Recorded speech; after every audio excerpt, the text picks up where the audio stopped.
আসসালামু আলাইকুম বন্ধুরা। আপনার জীবনের একবার যদি আপনি প্রার্থনাতে মগ্ন হয়ে যান, তাহলে আপনার সফলতা কখনো কেউ ঠেকাতে পারবে না। কারণ আপনার সফলতা একমাত্র আল্লাহ তাআলাই দিতে পারেন।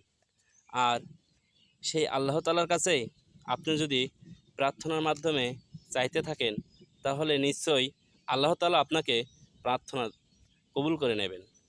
তাই সবসময়ের জন্য আপনার জীবনের সফলতা অর্জন করার জন্য আপনি আল্লাহ তাআলার কাছে প্রার্থনা করুন এবং সবসময়ের জন্য ভালো কিছু চাইতে থাকুন।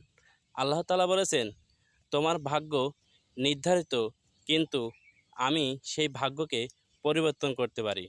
আর তাই আমার কাছে চাইতে হবে। তাই জন্য আমরা সবসময়ের জন্য আল্লাহ তাআলার কাছে চাইব।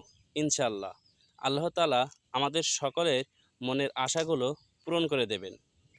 আমার এই কথাটি যদি আপনার ভালো লেগে থাকে, তাহলে প্লিজ শেয়ার, লাইক, কমেন্ট করে দেবেন। আসসালামু আলাইকুম।